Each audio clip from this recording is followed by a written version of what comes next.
दोस्तों आजकल social media पर एक खबर काफ़ी गश कर रही है। वो है नेपाल के शिक्षा मंत्रालय की।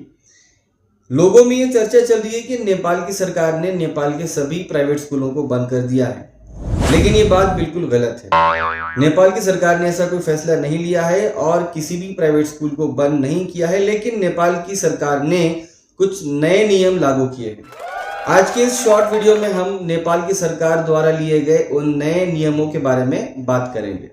नेपाल की मिनिस्ट्री ऑफ एजुकेशन ने महत्वपूर्ण निर्णय लिए हैं, जिसमें उन्होंने अवैध रूप से स्कूलों की तरफ से वसूल की जाने वाली फीस की वापसी की बात कही है।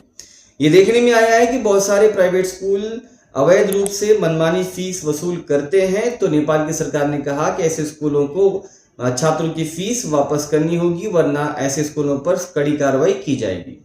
नेपाल की सरकार ने यह भी कहा है कि नया तालीमी साल शुरू होने से पहले कोई भी स्कूल नया एडमिशन ना ले, जबकि एडमिशन तभी ले जबकि न्यू एकेडमिक ईयर शुरू होता है।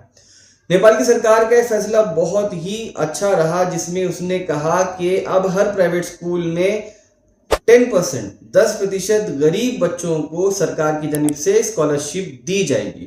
यानी कि प्राइवेट स्कूल में पढ़ने वाले गरीब बच्चों को नेपाल की सरकार 10% की छूट देगी या फिर उन्हें स्कॉलरशिप देगी। क्या इस तरह की उम्मीद हम अपने प्रधानमंत्री मोदी जी से कर सकते हैं, या फिर हम महाराष्ट्र के चीफ मिनिस्टर देवेंद्र फडणवीस जी से कर सकते हैं? कि भारत की सरकार भी भारत के छात्रों को, ये कम से कम 5% छात्रों को या 10% छात्रों को जो प्राइवेट स्कूल में पढ़ते हैं, क्या उनकी फीस भरेगी? ये एक बड़ा सवाल हमारे मन में आता है। लेकिन एक और बात यहाँ पर अच्छी रही कि नेपाल की सरकार ने ये भी कहा है कि अब कोचिंग सेंटर्स को वो कड़ी निगरानी में रखिएगी। कोचिंग सेंटर्स ब्रिज कोर्सेज और इस तरह के दूसरे कोर्सेज के नाम पर नेपाल के छात्रों का यहाँ पर ह्यूमिलिएशन नहीं कर पाएंगे या उनसे मनमानी फीस की वसूली नहीं कर पाएंगे। दोस्तों आखिर में बस एक ही बात कहना चाहूँगा कि किसी भी देश की तरक्की, किसी भी देश की उन्नति वहाँ का एजुकेशन सिस्टम होता है।